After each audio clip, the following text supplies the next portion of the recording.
ഇന്ന് നമ്മൾ സംസാരിക്കുന്നത് എന്തുകൊണ്ടാണ് ഈ ദൈവ സാമീപ്യത്തിൽ, ദൈവ സാന്നിധ്യത്തിൽ, ദൈവ അനുഗ്രഹത്തിനകത്ത് ജീവിക്കാൻ നമുക്ക് കഴിയാത്തത്.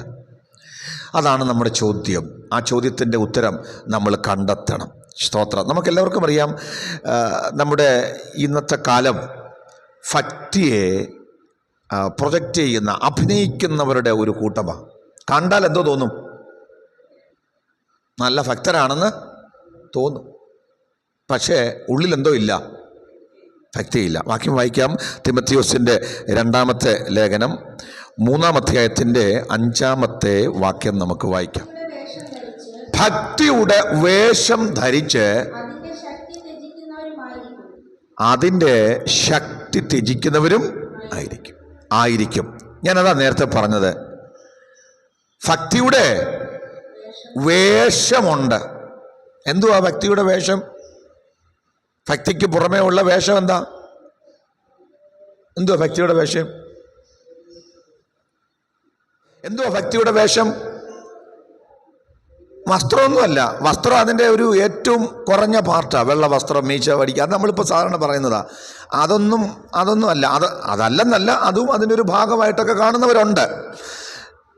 അതൊന്നുമല്ല ഭക്തിയുടെ, അതായത് വേഷഭക്തിയിൽ പോകുന്നവരുടെ ഒരനുഭവത്തിൽ നമ്മൾ ചിന്തിക്കാത്ത കാര്യമുണ്ട്. ഞാൻ നേരത്തെ പറഞ്ഞില്ലേ,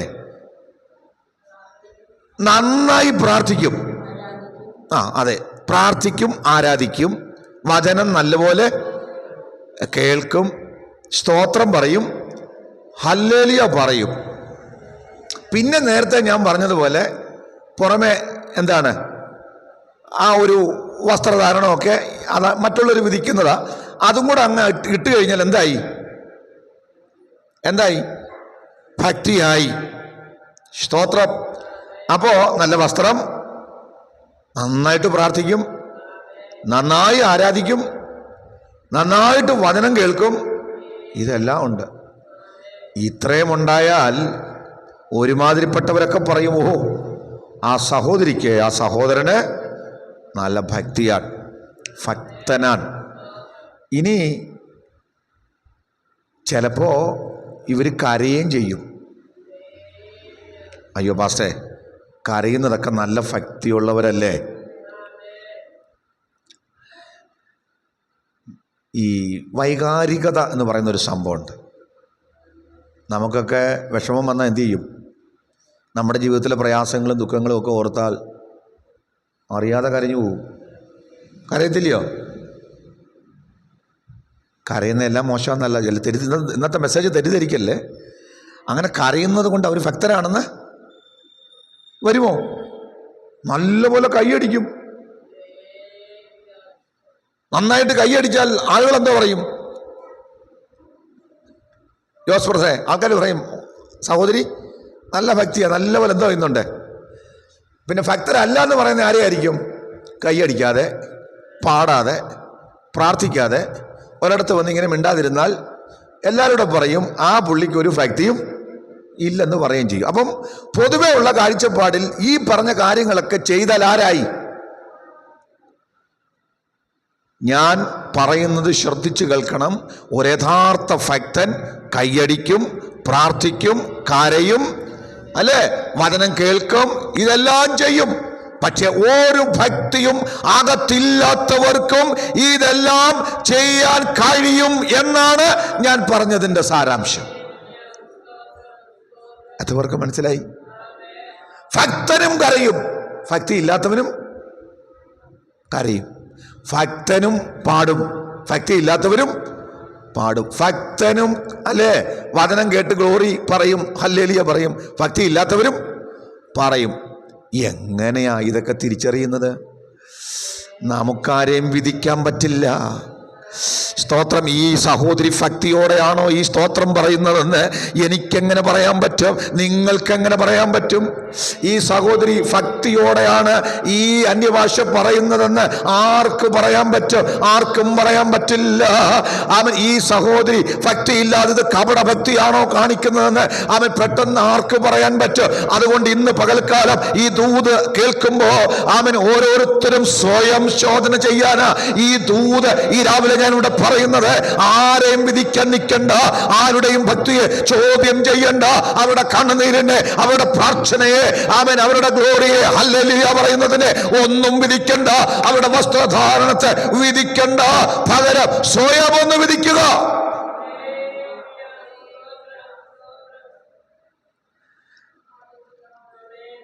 ഉപവാസമല്ലേ?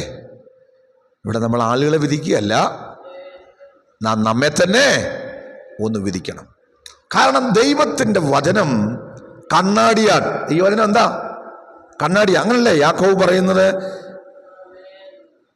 യാക്കോബ് 1-ാം അധ്യായത്തിന്റെ 23 മുതൽ 25 വരെയുള്ള വാക്യങ്ങൾ എന്താ? ഒന്ന് വായിച്ച്.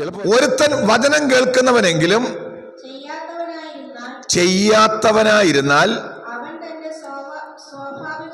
അവൻ തന്റെ സ്വാഭാവിക മുഖം കണ്ണാടിയിൽ നോക്കുന്ന ആളോട് ഒക്കുന്നു. അവൻ തന്നെത്താൻ കണ്ട് പുറപ്പെട്ട് താൻ ഇന്ന രൂപമായിരുന്നു എന്ന് ഉടനെ മറന്നു പോകുന്നു. ഈ കണ്ണാടിയിൽ, വചനമാകുന്ന കണ്ണാടിയിൽ നീ നിന്നെ എപ്പോഴും നോക്കണം.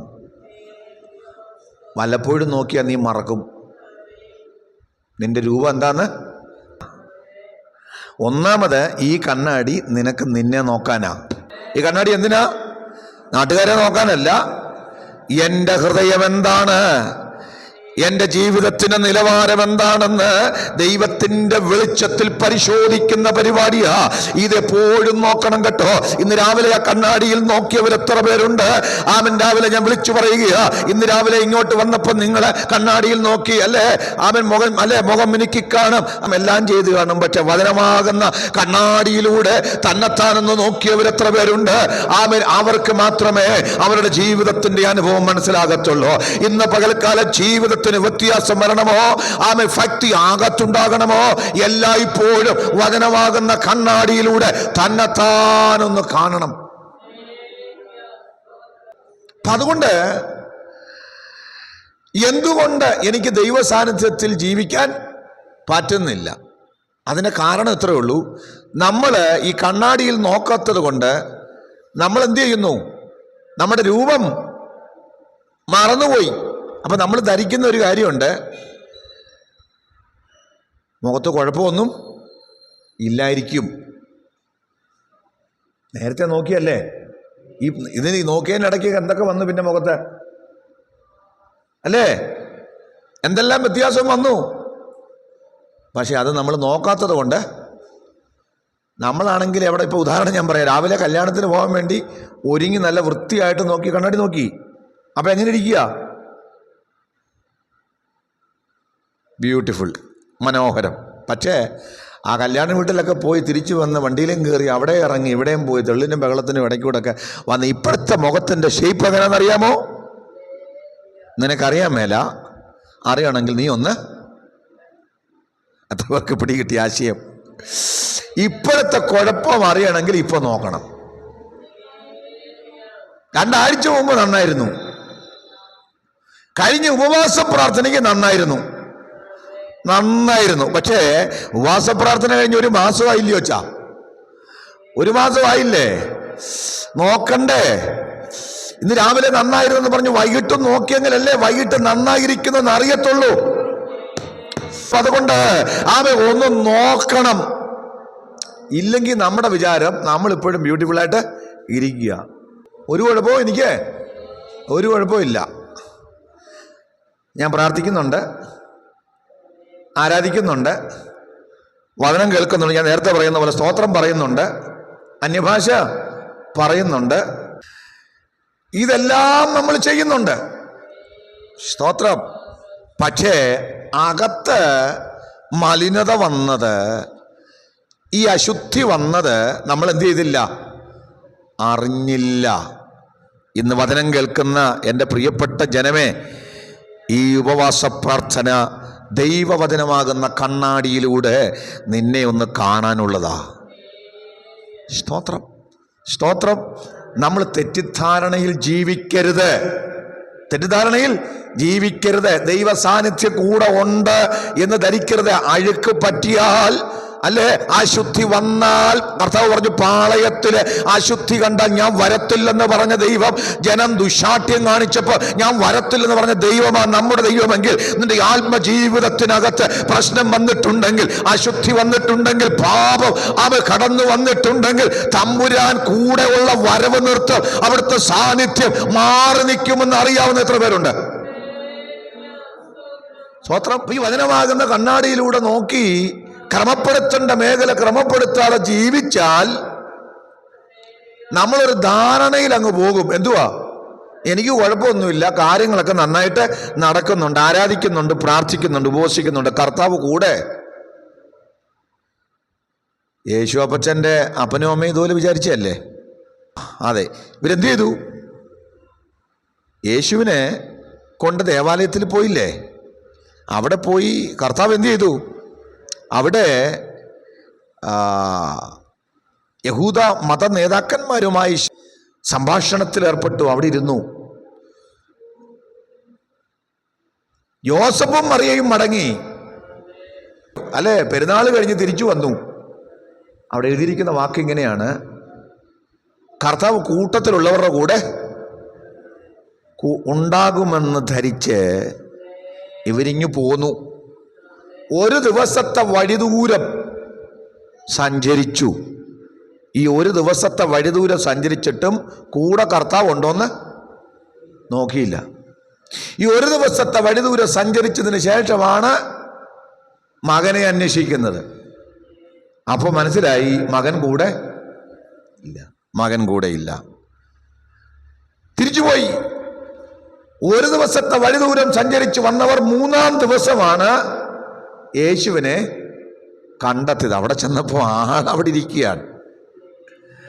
മറുപടി, ഞാൻ എൻ്റെ പിതാവിൻ്റെ അല്ലേ അവകാശത്തിൽ ആലയത്തിൽ ഇരിക്കണ്ടല്ലോ എന്നൊക്കെയാണ് അവിടുന്ന് പറയുന്നത്. ഇവരന്താളിച്ചു പോയി. ചോദ്യം ഇത്രേ ഉള്ളൂ, കൂടെ ഉണ്ടെന്നുള്ള ധാരണയിൽ നടക്കുന്നവരാണ്. ഇന്നും അതുപോലെ അച്ഛാ, ഒരു ധാരണയാ, കൂടെ കാണും. ഞാൻ പ്രാർത്ഥിക്കുന്നില്ലയോ, ഞാൻ ആരാധിക്കുന്നതല്ലയോ, ഞാൻ ഉപവസിച്ചില്ലയോ? പാസ്റ്റർ പറഞ്ഞു, ഞാൻ ഉപവസിച്ചതുവാ. പക്ഷെ കണ്ണാടി നോക്കി,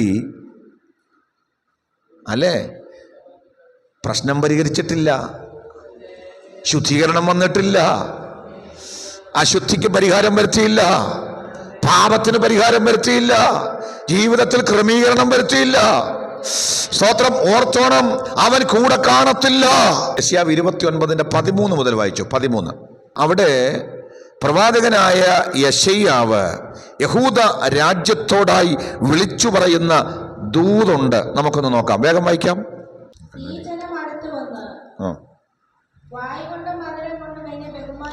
ഈ ജനം അടുത്തു വന്ന് വായ് കൊണ്ടും അധരം കൊണ്ടും എന്നെ ബഹുമാനിക്കുന്നു. എങ്കിലും അവർ തങ്ങളുടെ ഹൃദയത്തെ എങ്കിൽ നിന്ന് ദൂരത്തെ അകറ്റി വെച്ചിരിക്കുന്നു. എന്നോടുള്ള അവരുടെ ഭക്തി മനപ്പാടമാക്കിയ മാനുഷ കൽപ്പനയത്രേ. വാക്യം കേട്ടോ.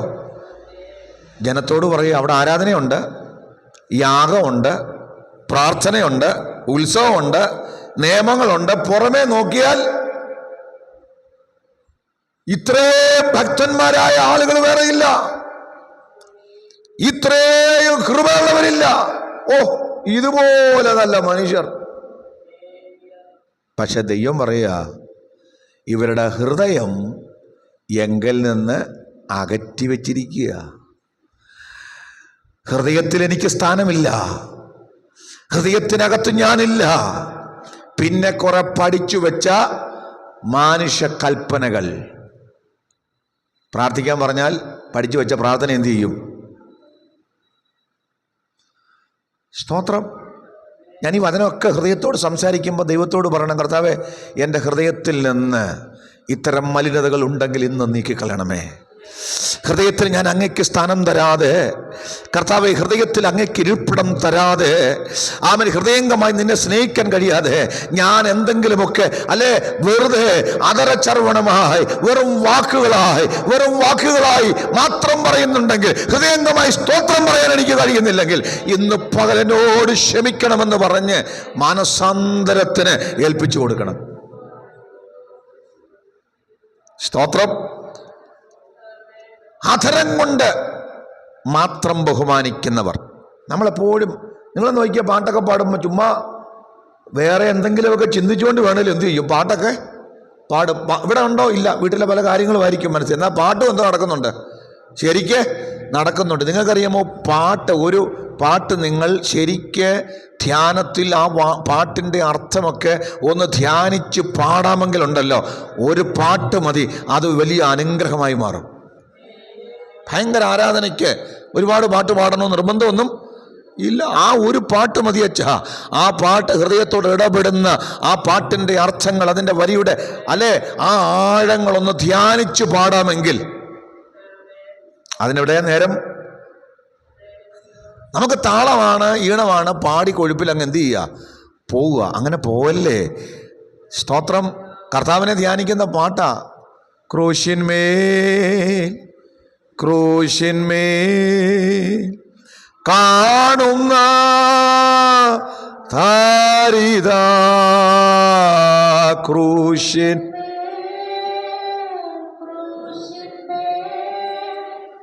കാണുന്ന താരിത,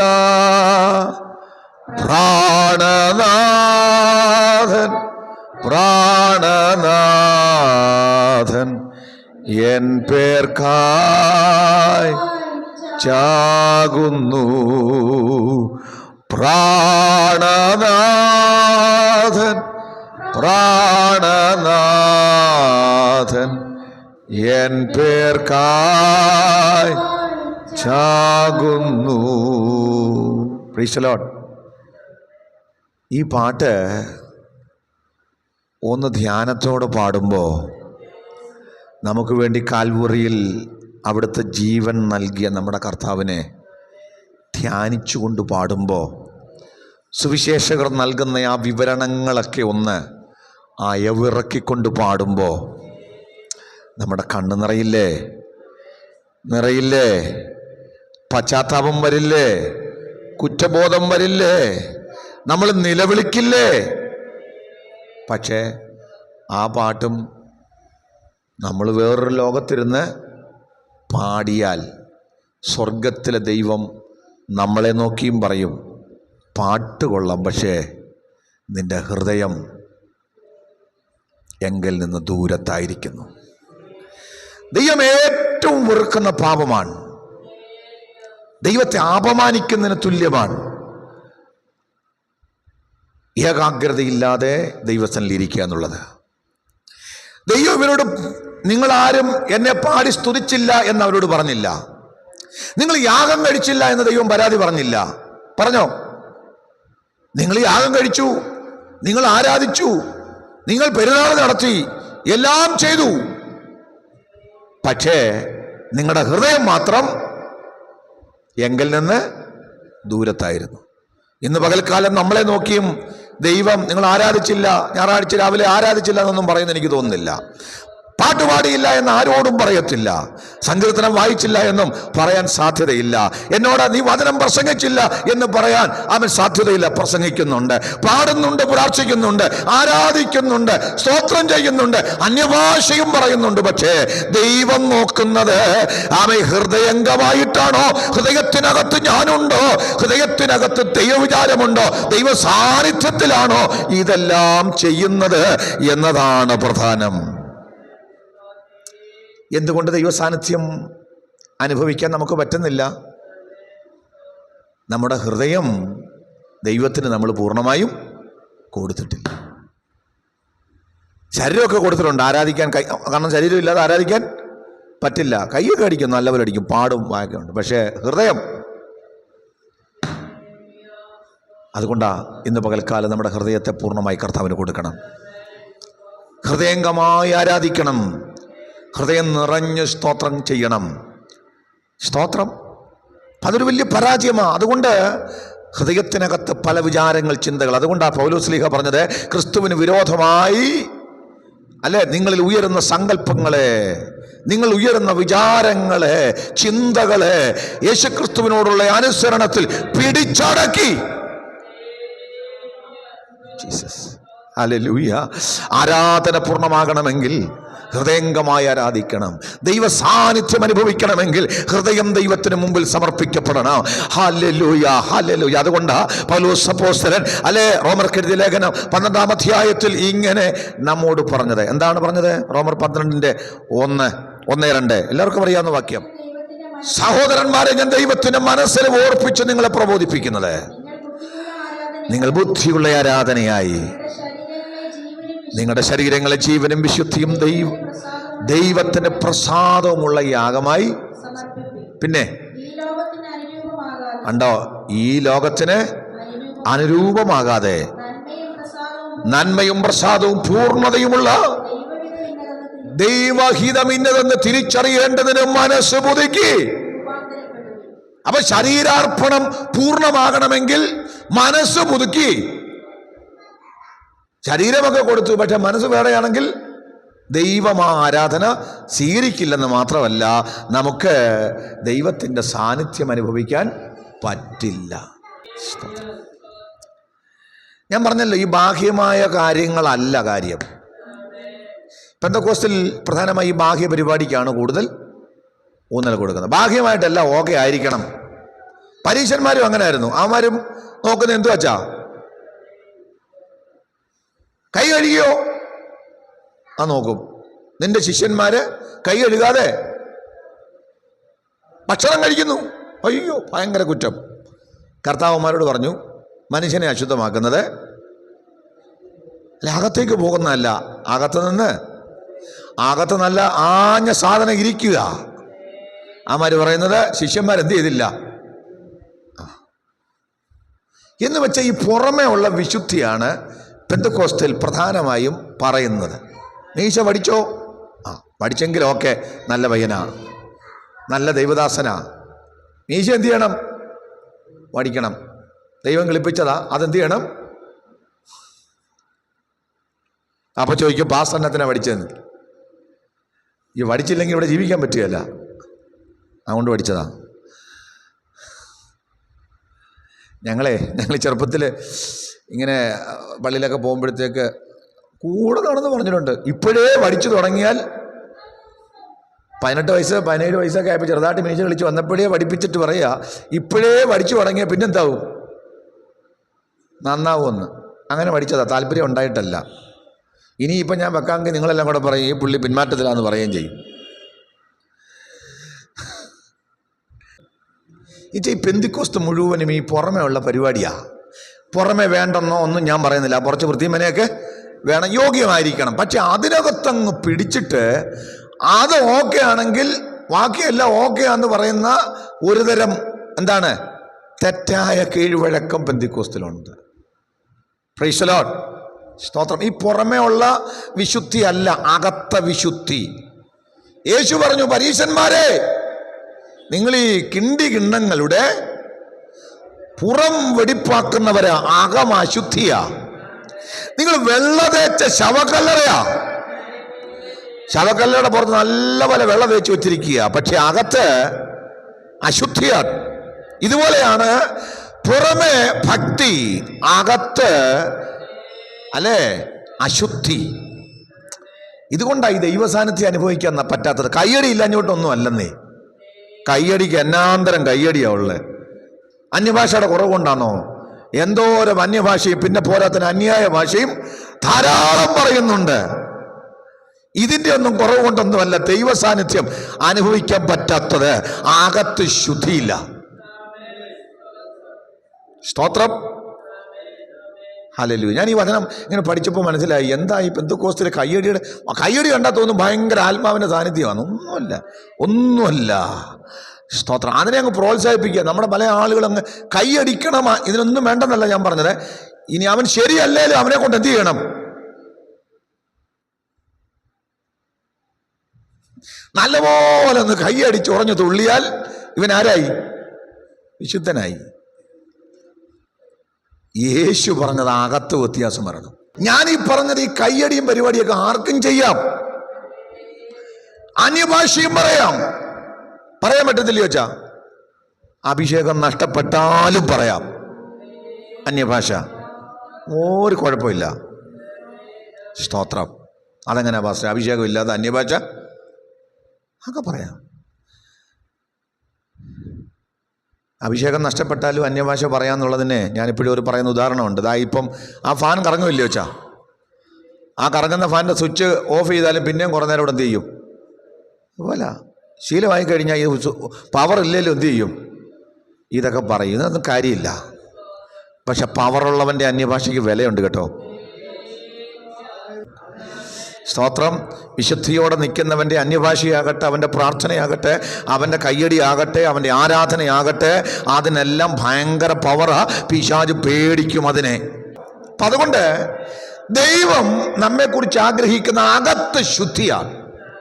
അകത്ത് ശുദ്ധി ഉണ്ടെങ്കിൽ നമ്മൾ ദൈവസാന്നിധ്യം അനുഭവിക്കും.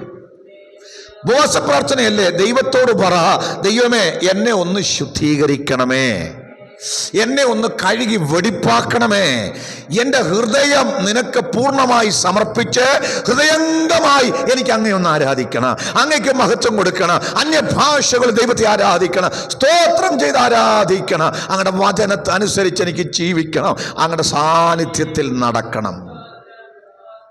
സ്തോത്രം.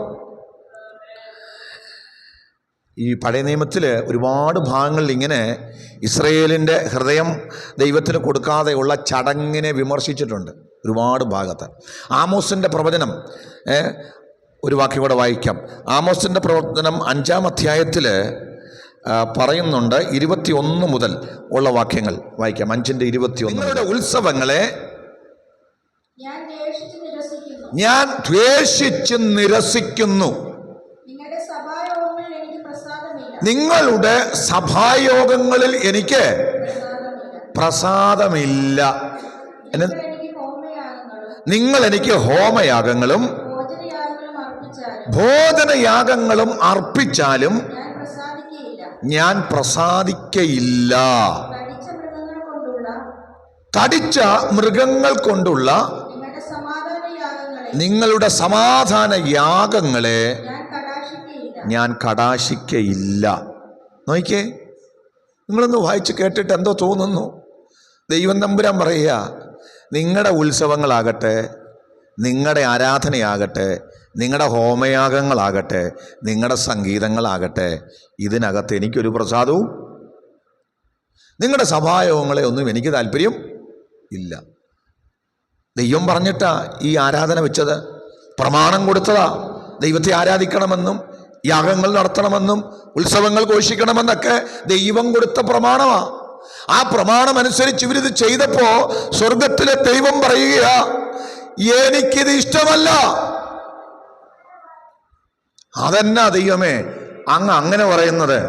ആരാധിക്കാൻ പറഞ്ഞതും ദൈവം, യാഗം കഴിക്കാൻ പറഞ്ഞ ദൈവം, ഉത്സവം ആചരിക്കാൻ പറഞ്ഞത് ദൈവം. പക്ഷേ ഇതെല്ലാം അങ്ങോട്ട് ചെയ്തപ്പോ ദൈവം പറയാ, എനിക്കിതിനകത്തൊരു താല്പര്യവും.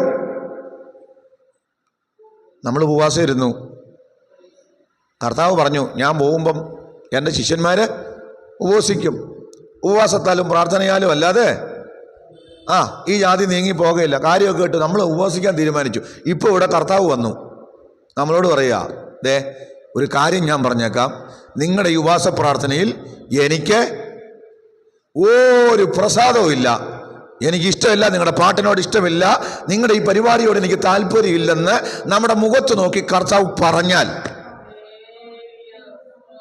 എന്തുമായിരിക്കും നമ്മുടെ പ്രതികരണം? സ്തോത്രം. ആമോസ് ദൈവം കൊടുത്ത പ്രവചനം അതുപോലെ വിളിച്ചു പറഞ്ഞു. എന്താ ദൈവം അവരുടെ ഈ ആരാധനയെ വെറുത്തതെന്ന് നിങ്ങൾക്കറിയാമോ? എന്തുകൊണ്ടാ ദൈവം അവരുടെ യാഗങ്ങളെ നിരസിച്ചു കളഞ്ഞത്? എന്തുകൊണ്ട് ദൈവം അവരുടെ ഉത്സവങ്ങളെ വേണ്ട എന്ന് പറഞ്ഞത്? അവരുടെ സഭായോഗങ്ങളിൽ ദൈവത്തിൻ്റെ അനിഷ്ടം പ്രകടമാക്കിയത്. അതിന് കാരണം ആമോസിൻ്റെ പ്രവചനത്തിൻ്റെ ആ പശ്ചാത്തലം പഠിച്ചെങ്കിലേ മനസ്സിലാകുകയുള്ളൂ. എന്താ ആമോസ് പ്രവചിക്കുമ്പോൾ സ്തോത്രം, ദേശത്തിൻ്റെ അവസ്ഥ, സമ്പത്തുണ്ടായിരുന്നു, ആരാധനയുണ്ടായിരുന്നു, എല്ലാം ഉണ്ടായിരുന്നു. പക്ഷേ അന്ന് ഇസ്രയേലിൻ്റെ സമൂഹത്തിൽ വലിയ കൊടിയ പാപം, കൊടിയാനീതി, ദരിദ്രനെ പീഡിപ്പിക്കുന്ന അനുഭവങ്ങൾ, അല്ലേ, ചൂഷണത്തിൻ്റെ അനുഭവങ്ങൾ, കൊടിയ അഴിമതി നടത്തി, അല്ലേ, സമ്പന്നന്മാർ പാവപ്പെട്ടവരെ ചൂഷണം ചെയ്യുന്ന, ദരിദ്രനെ ഒരു കൂട്ട് ചെരുപ്പിന് വിറ്റ് കളയുന്ന, ദരിദ്രൻ്റെ ന്യായം മറിച്ചു കളയുന്ന ഒരു വല്ലാത്ത സാമൂഹ്യ പരിതസ്ഥിതിയിൽ ദൈവത്തിൻ്റെ നിത്യ ന്യായപ്രമാണം ലഭിച്ച ജനം ആ ന്യായപ്രമാണത്തിന് വിരുദ്ധമായി ദേശത്ത് അഴിമതി കാണിച്ചപ്പോൾ, അല്ലെ, ദേശത്ത് ചൂഷണം നടത്തിയപ്പോൾ സ്വർഗത്തിലെ ദൈവം അത് കണ്ടു. ഈ ചൂഷണവും അഴിമതി എല്ലാം നടത്തിയിട്ട് നല്ല തടിച്ചു കൊടുത്ത മൃഗങ്ങളുമായി യാഗം കഴിക്കാൻ ചെന്നപ്പോൾ ദൈവം പറഞ്ഞു, നിനക്ക് നിങ്ങളുടെ യാഗത്തിൽ എനിക്ക് പ്രസാദമില്ല. നമ്മുടെ ദൈവം നീതിയുള്ള ദൈവമാണ്. ദൈവപ്രമാണം തെറ്റിച്ച് ജീവിച്ചിട്ട്, അല്ലേ, സ്തോത്ര കാഴ്ച കൊടുത്താൽ ദൈവം അംഗീകരിക്കുമോ? അംഗീകരിക്കുമോ? ദൈവം ആഗ്രഹിക്കുന്ന നീതിയുള്ള ജീവിതം നമ്മുടെ ജീവിതത്തിലൂടെ വെളിപ്പെട്ടു വരണം. ദൈവത്തിന് പാട്ട് ഇഷ്ടമില്ലാത്തത് കൊണ്ടല്ല, ദൈവത്തിന് ഭയങ്കര ഇഷ്ടമാ. ദൈവത്തിന് സംഗീതം ഇഷ്ടമാ, ദൈവത്തിന് ആരാധന ഇഷ്ടമല്ലേ? 24 മണിക്കൂർ സ്വർഗത്തിൽ ഭയങ്കര ആരാധന നടക്കുക. ആരാധന ഇഷ്ടപ്പെടുന്ന ദൈവമാ. സ്തോത്രം, സ്തോത്രം. ദൈവത്തിന് നിന്റെ പാട്ടും പ്രാർത്ഥനയും ഒക്കെ ഇഷ്ടമാണേ, നിന്റെ ആരാധന ഇഷ്ടമാണേ. പക്ഷേ അതിനപ്പുറം ആരാധകന്റെ ഹൃദയത്തെ നോക്കുന്നവനാ ദൈവം. ആരാണ് ഈ ആരാധിക്കുന്നത്? ആരാണ് സ്തോത്രം ചെയ്യുന്നത്? ആരാണ് അന്യഭാഷ പറയുന്നത്? ആരാണ് സ്തുതി സ്തോത്രങ്ങൾ മുടക്കുന്നത്? അവരുടെ ഹൃദയത്തിന്റെ നിലവാരം എന്താ? ജീവിത നടപടികൾ എന്താ? അത് നോക്കുന്ന ദൈവവും ഭാഗം നീതിയുള്ള ജീവിതമല്ലെങ്കിൽ എത്ര മനോഹരമായി പാടിയാലും, എത്ര നന്നായി പാടിയാലും ദൈവം പറയും, എനിക്കിത് ഇഷ്ടമല്ല, എനിക്കിത് ഇഷ്ടമല്ല. അപ്പം അതുകൊണ്ട് പാട്ടല്ല വിഷയം, പാടുന്നവന്റെ ഹൃദയമാണ് വിഷയം. സ്തോത്രം. ആരാധനയല്ല വിഷയം, ആരാധകരുടെ, അല്ലേ, അവരുടെ മനസ്സാണ് ദൈവം നോക്കിക്കൊണ്ടിരിക്കുന്നത്, ജീവിതമാണ് ദൈവം നോക്കുന്നത്. അതുകൊണ്ട് എന്തുകൊണ്ടാ ഈ ദൈവ സാന്നിധ്യമൊക്കെ അനുഭവിക്കാൻ പറ്റാത്തത്? സ്തോത്രം. നമ്മുടെ ജീവിതം ദൈവത്തിന് പ്രസാദമാകാത്തത് കൊണ്ടാണ്. അതുകൊണ്ട് ഞാൻ ഈ വചനം ഗൗരവമായി നിങ്ങളോട് പറയും. നിങ്ങളോട് മാത്രമല്ല, ഈ വചനം ആരെല്ലാം കേൾക്കുന്നോ അവരെല്ലാവരും മാനസാന്തരപ്പെടണം. പാടിയാൽ മാത്രം പോരാ, ആരാധിച്ചാൽ മാത്രം പോരാ. സ്തോത്രം. ദൈവം ആഗ്രഹിക്കുന്ന നിലയിൽ നമ്മുടെ ജീവിതത്തിന് വ്യത്യാസം വന്നെങ്കിലേ നമ്മുടെ ആരാധന സ്വർഗം സ്വീകരിക്കുകയുള്ളൂ. ദൈവത്തിന് എന്താ വേണ്ടേ? അപ്പോൾ ദൈവത്തിന് എന്താ വേണ്ടേ? ഹോശേയ പ്രവചനം 6-ാം അധ്യായത്തിൻ്റെ 6-ാം വാക്യം ഇങ്ങനെ പറയുന്നു. വായിച്ച മക്കളെ, കെസി അങ്ങോട്ട് വെളുപ്പ് വായിച്ചെടുത്ത് വായിച്ചേ. ഹോശേയ 6:6 വേഗം നോക്കിയേ. ഹോശേയ പറയുക, യാഗത്തിലല്ല ദയയിലും ഹോമയാഗങ്ങളെക്കാൾ ദൈവപരിജ്ഞാനത്തിലുമാണ് ഞാൻ പ്രസാദിക്കുന്നത്. നോക്കിക്കേ, ദൈവത്തിന് യാഗമല്ല വിഷയം, പിന്നെന്തിനാ? ദൈവത്തിന് ദയയിലാണ് പ്രസാദിക്കുന്നത്. കണ്ണിച്ചോരയില്ലാത്തവൻ്റെ ആരാധന ദൈവത്തിന് വേണ്ടെന്നാണ് പറഞ്ഞതിൻ്റെ അർത്ഥം, അല്ലേ വെച്ചാ? പാവപ്പെട്ട ഒരുത്തന് ഒരു നേരത്തെ കയ്യിലുണ്ടെങ്കിലും അവൻ്റെ കഷ്ടപ്പാടറിഞ്ഞ്, അല്ലേ, കൈ തുറക്കാൻ പറ്റാതെ വന്നിരുന്ന എത്ര അന്യഭാഷ പറഞ്ഞാലും ദൈവം പ്രവർത്തിക്കത്തില്ലെന്നാണ് പറഞ്ഞതിൻ്റെ അർത്ഥം. യാഗമല്ല വിഷയം, ദയയിലും പിന്നെ ഹോമയാഗങ്ങളെക്കാൾ ദൈവപരിജ്ഞാനത്തിലുമാണ് ഞാൻ എന്ത് ചെയ്യുന്നത്? ഹോമയാഗം കഴിക്കുക എന്നുള്ളതല്ല, അതിനപ്പുറം ദൈവപരിജ്ഞാനം എന്ന് വെച്ചാൽ ദൈവത്തെക്കുറിച്ചുള്ള ആ ബോധ്യത്തിലാണ് ഞാൻ പ്രവർത്തിക്കുക. എന്ന് പറഞ്ഞാൽ ദൈവം ആരാണെന്ന് അറിഞ്ഞ് ആരാധിക്കുന്നവൻ്റെ ആരാധനയിലാണ് ഞാൻ പ്രവർത്തിക്കുന്നത് എന്ന്. ദൈവം ആരാണെന്ന് അറിയാത്തവൻ എത്ര ഹോമയാഗം കഴിച്ചാലും അതിൽ ദൈവം പ്രസാദിക്കത്തില്ല. ദൈവം പറയുന്നത് നീ എന്നെക്കുറിച്ച് കാര്യങ്ങളൊക്കെ പറഞ്ഞു, നീ എന്നെക്കുറിച്ച് എന്താ അറിഞ്ഞു? ഞാൻ ആരാണെന്ന് നിനക്കറിയാമോ? പലപ്പോഴും ആരാധിക്കുന്നവർക്ക് ആരാധ്യനായവൻ ആരാന്നറിയില്ല. സ്തോത്രം. യേശു ശമരിയാക്കാരിയോട് പറഞ്ഞു, അല്ലേ, നിന്നോട് ചോദിക്കുന്നവൻ ആരാണെന്ന് നീ അറിഞ്ഞിരുന്നുവെങ്കിൽ നീ അവനോട് ജീവനുള്ള വെള്ളം ചോദിച്ചേനെ, അവൻ നിനക്ക് അത് കുടിക്കാൻ തരികയും ചെയ്തേനെ, ഒരു നാളും നിനക്ക് ദാഹിക്കത്തുമില്ലായിരുന്നു. എന്നെ കേൾക്കുന്ന ദൈവത്തിലെ നമ്മുടെ ദൈവം ആരാണെന്നറിയണം. ഇത് പറഞ്ഞതിൻ്റെ അർത്ഥം എന്തെന്നറിയാമോ? ദൈവം ആരാണെന്നറിഞ്ഞാൽ അവൻ്റെ സ്റ്റാൻഡേർഡിൽ ആരാധിക്കാൻ പറ്റും. എന്തുകൊണ്ട് വെച്ചാലും സ്വീകരിക്കുന്നൊരു ദൈവം അല്ലെന്ന് ഒരു വ്യക്തി അറിഞ്ഞാൽ അതറിഞ്ഞു വെക്കത്തില്ല വെച്ചാ ആണോ? എല്ലാവർക്കും മനസ്സിലായോ? സ്തോത്രം. എങ്ങനെ ചെയ്താലും അങ്ങ് സ്വീകരിക്കുന്നവനല്ലെന്ന്, അവനൊരു സ്റ്റാൻഡേർഡ് ഉണ്ടെന്ന്, അവിടത്തേക്ക് നിലവാരമുണ്ട്. ആ നിലവാരത്തിൽ അവൻ ഞാൻ ചെയ്തെങ്കിലേ അവനത് പ്രസാദമാകത്തുള്ളെന്ന് അവൻ തിരിച്ചറിയണം. എന്റെ ദൈവമാരാ? ജീസസ്. ജീസസ്. ആ വിശുദ്ധനായ ദൈവത്തിന് മുമ്പിൽ പാപം വെച്ചുകൊണ്ട് ഞാൻ ആരാധനയ്ക്ക് പോയാൽ എന്റെ ആരാധന പ്രസാദിക്കത്തില്ലെന്ന് മാത്രമല്ല, ദൈവത്തിന്റെ കോപത്തിന് ഇരപ്പെടും. പകരം അവന്റെ വിശുദ്ധി മനസ്സിലാക്കി ആ വിശുദ്ധന്റെ മുമ്പാകെ, ഓ ഹല്ലേലൂയ, കർത്താവേ എന്റെ പാപം ക്ഷമിക്കണമേ, എന്റെ കുറവ് ക്ഷമിക്കണമേ എന്ന് പറഞ്ഞ് ക്ഷമ പ്രാപിച്ച് യാചനയോടെ നിലവിളിയോടെ അടുത്തു ചെന്ന് ഞാൻ എന്നെ തന്നെ നിന്റെ മുമ്പാകെ സമർപ്പിക്കുന്നു എന്ന് പറഞ്ഞ് തന്റെ ശരീരത്തെ തങ്ങളെ തന്നെ യാഗമാക്കണമെന്ന് ദൈവം ആരാന്നറിയണം. ദൈവം നീതിയുള്ളവനല്ലേ, അനീതി വെച്ച് പൊറുപ്പിക്കില്ല. നീതിയുള്ള അവന്റെ മുമ്പാകെ അനീതിയോടെ പോകാൻ പാടില്ല. ഒരു നീതി വേണം. സ്തോത്രം. അപ്പൊ ദൈവ പരിജ്ഞാനം, സ്തോത്രം, അതല്ലേ വേണ്ടത്. യേശു ആരാന്ന് അറിയണം. അവൻ ആരാ? അവന്റെ മഹത്വം എന്താ? അവന് കൊടുക്കേണ്ട ബഹുമാനം എങ്ങനെ കൊടുക്കണം? അവനെ എങ്ങനെ ബഹുമാനിക്കണം? അതേക്കുറിച്ചൊക്കെ അറിയുമ്പോ അതനുസരിച്ച് എന്ത് ചെയ്യും?